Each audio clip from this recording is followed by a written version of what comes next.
मळगाव येथे वादळी वाऱ्याने पिके जमीनदोस्त, नुकसान भरपाई मिळण्याची मागणी। मळगाव तालुका भडगाव येथे वादळी पावसाने शेतकऱ्यांचे मका, ज्वारी, कापूस इत्यादी पिकांचे अतोनात नुकसान झाले आहे। आतापर्यंत फक्त रिमझिम पावसावर पीक आलेली आहेत। शेतकऱ्यांनी प्रचंड प्रमाणात खर्च केला, आता फक्त उत्पन्न येणार या आशेने बसलेले होते। मागील 2 वर्षाचा दुष्काळ पाहता या वर्षी झालेले नुकसान याने शेतकरी वर्ग हवालदिल झाला आहे। कृपया शासनाने गंभीर दखल घेऊन पंचनामा करावा ही सगळे मळगाव शेतकऱ्यांकडून विनंती करीत आहे।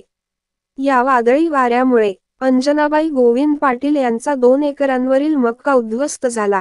शोभाबाई देवसिंग परदेशी, प्रकाश भिकण परदेशी, दीपक शालिक पाटील, संतोषेश्वर परदेशी, सरदार भावलाल परदेशी, रवींद्र धर्मा पाटील, विलास शिवाजी मोरे, दशरथ दिनकर सोनवणे, कांताबाई उमराव परदेशी, भाऊसाहेब नागराज पाटील, विकास भिकन परदेशी, सचिन अशोक खैरनार, छोटू तुकाराम शेवरे, अमृत दिवाणसिंग राजपूत, ज्ञानेश्वर पुंडलिक शेवरे, श्यामकांत सीताराम चित्ते, महादू धनराज पाटील कापूस, मोतीलाल सैतराम चित्ते मक्का अशा अनेक शेतकऱ्यांचे या वादळी वाऱ्यामुळे प्रचंड प्रमाणात नुकसान झाले आहे। तरी शेतकऱ्यांच्या झालेले नुकसानीची शासनाने गंभीर दखल घ्यावी अशी मागणी नुकसानग्रस्त शेतकऱ्यांना केली आहे।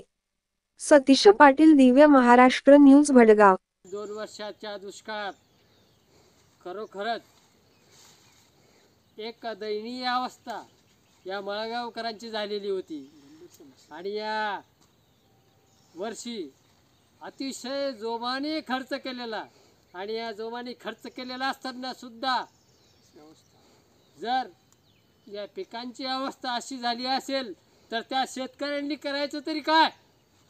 तर मी यासाठी या सर्व शेतकऱ्यांनी मला जे पोटतिडकीने सांगितलं आणि त्यांचीच भावना या ठिकाणी मला पोटतिडकीने पोहोचवणं अतिशय महत्त्वाचं आहे। म्हणून करता मी या मळगाव ग्रामपंचायत, मळगाव सर्व ग्रामस्थ आणि मळगाव सर्व नुकसानग्रस्त शेतकरी यांच्यामार्फत या ठिकाणी अतिशय संवेदनशील मी अनेक प्लॉट पाहिले आणि मला अतिशय गंभीर अवस्था झाली आणि त्याच्यामुळे मी या ठिकाणी अतिशय गंभीर अवस्थेनं आणि मला शेवटी हा व्हिडिओ काढून टाकणं मला परापास्त झालं।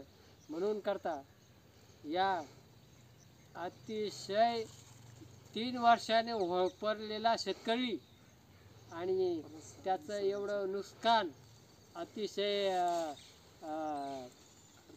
मला वाटतं की त्यांनी आत्महत्याग्रस्त होतील असं वाटतं। म्हणून कृपया शासनाने या सर्वांचा पंचनामा करावा अशी मला या ठिकाणी सर्वांना विनंती करायची आहे। धन्यवाद।